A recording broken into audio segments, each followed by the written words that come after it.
Hello అందరికీ నమస్కారం. నేను doctor Sridhar Reddy, homeo specialist. ఇప్పుడు మనం థైరాయిడ్ గురించి తెలుసుకుందాం. థైరాయిడ్ గ్లాండ్ అనేది నెక్ లోపల ఇక్కడ ఈ ప్లేస్ లో ఉంటుంది. సో దీన్ని ఆడమ్స్ యాపిల్ అని అంటారు.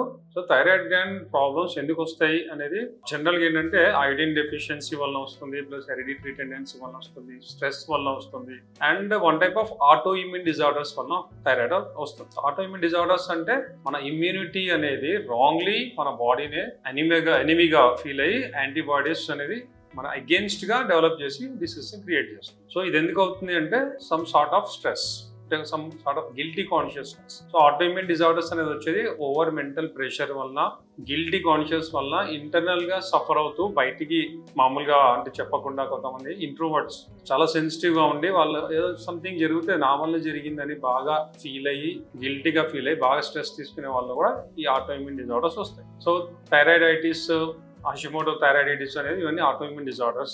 సో వీటి వల్ల ఈ థైరాయిడ్ ఫంక్షనింగ్ అనేది అబ్నార్మల్ ఉంటుంది. సో జనరల్ గా హైపోథైరాయిడిజం, హైపర్ థైరాయిడిజం అనేది వెరీ కామన్ గా ఉంటుంది. అంటే హైపోథైరాయిడ్ అనేది వెరీ కామన్, హైపర్ థైరాయిడ్ అనేది చాలా రేర్ కండిషన్. సో హైపోథైరాయిడ్ లో ఏమవుతుందంటే ఇక్కడ ఫంక్షనింగ్, థైరాయిడ్ ఫంక్షనింగ్ అనేది స్లో తగ్గుతుంది. సో దీనివల్ల ఏమవుతుందంటే TSH అనేది పెరుగుతుంది, థైరాయిడ్ స్టిమ్యులేటింగ్ హార్మోన్ అనేది పెరుగుతుంది. సో థైరాయిడ్ ఫంక్షనింగ్ తగ్గడం వల్ల ఏమవుతుంది, బాడీ లోపల బ్యాలెన్స్ అనేది అంటే హార్మోన్స్ అనేది ఇంబ్యాలెన్స్ అయిపోవడం వల్ల ఫంక్షనింగ్ అనేది కొద్దిగా స్లో అయిపోయి బాడీ ఒబేసిటీ అయిపోతుంది. చాలా మందికి హైపోథైరాయిడిజం మెయిన్ రీజన్, చాలా మంది ఒక ఏజ్ తర్వాత సడన్ గా లావ్ అయిపోవడం, పర్టికులర్ గా లేడీస్ లోపల వాళ్ళు ఒక టీనేజ్ నుంచి లేదంటే యంగ్ ఏజ్ లో వాళ్ళకి పీరియడ్స్ కూడా సరిగ్గా రాకుండా లేట్ అవ్వడం, ఆగిపోవడం అని ఇట్లా అయ్యి వాళ్ళ బాడీ అనేది బాగా హెవీ అయిపోతారు, ఒబేసిటీ వస్తుంది. సో ఒబేసిటీ వచ్చింది, అది కూడా చాలా ఫాస్ట్ గా వచ్చింది అంటే ఫస్ట్ టెస్ట్ చేయించేది థైరాయిడ్ హైపోథైరాయిడ్ ఏమైనా ఉందా, ఫంక్షనింగ్ ఎలా ఉంది అని అది చూసిన తర్వాతనే మిగతా రీజన్స్ వెతుకుతాం. ఎందుకంటే థైరాయిడ్ అనేది అంత ఇంపార్టెంట్. బాడీ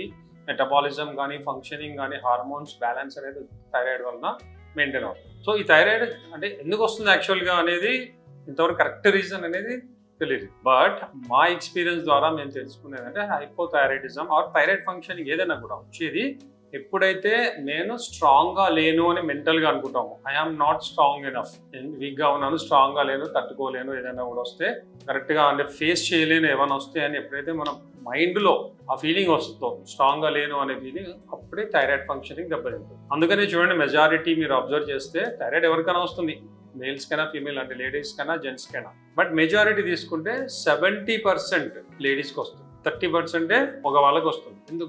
ఎందుకంటే నేను వీక్ గా ఉన్నాను, స్ట్రాంగ్ గా లేను అనే ఫీలింగ్ ఎక్కువ లేడీస్కి వస్తుంది. సో దానివల్ల ఏంటంటే థైరాయిడ్ అనేది ఎక్కువ లేడీస్కి వస్తుంది. సో మెంటల్లీ కాన్ఫిడెంట్ గా, పాజిటివ్ గా, హ్యాపీగా ఉంటే థైరాయిడ్ ప్రాబ్లం ఉంది తానే రాదు, వచ్చిన మైల్డ్ గా వస్తుంది.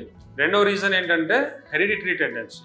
పేరెంట్స్ లో థైరాయిడ్ ప్రాబ్లం ఉన్న వాళ్ళకి వచ్చే ఛాన్సెస్ ఎక్కువ ఉంటాయి. అండ్ కొంతమందికి ఏంటంటే ప్రెగ్నెన్సీ టైంలో గెస్టేషనల్ థైరాయిడ్ అని అంటాము, అంటే ప్రెగ్నెన్సీ టైంలో షుగర్ ఎలా అయితే వస్తుందో థైరాయిడ్ ప్రాబ్లం కూడా కొంతమందికి వస్తుంది. అండ్ అఫ్ కోర్స్ దాన్ని కరెక్ట్ గా మెయింటైన్ చేయలేకపోతే ఫ్యూచర్ లో కూడా అలాగే కంటిన్యూ అవుతుంది. అండ్ ప్రెగ్నెన్సీలో రావడం వల్ల పుట్టబోయే పిల్లల్లో కూడా ఎఫెక్ట్ అనేది ఉంటుంది. థైరాయిడ్ రావడమే కాకుండా డిఫెక్ట్స్ కూడా, అంటే వాళ్ళ ఆర్గన్స్ లో డిఫెక్ట్ రావడం కానీ, మెంటలీ ఏదైనా డిఫెక్ట్ రావడం కానీ ఇలాంటివి కూడా జరుగుతుంది. సో అందుకనే ప్రెగ్నెన్సీ టైంలో చాలా కేర్ఫుల్ ఉండాలి. ప్రెగ్నెన్సీ టైంలో ఎంత కూల్ గా, పీస్ఫుల్ గా, హ్యాపీగా ఉంటే అంత మంచిది. అండ్ ఫిజికల్లీ కూడా యాక్టివ్ ఉండాలి. యాక్టివ్ అంటే మరీ ఓవర్ చేయకూడదు, కానీ వాకింగ్ చేయడం, కామన్ రొటీన్ వర్క్ అంటే మామూలుగా మనం చేసే న్యాచురల్ గా మన అవసరాల ప్రకారం మనం ఏది చేసుకుంటామో అవి చేయాలి. బరువులు లేపడం కానీ, సడన్ గా మూమెంట్స్ ఎక్కువ ఫాస్ట్ గా ఇవ్వడం అలాంటివి అవాయిడ్ చేయాలి.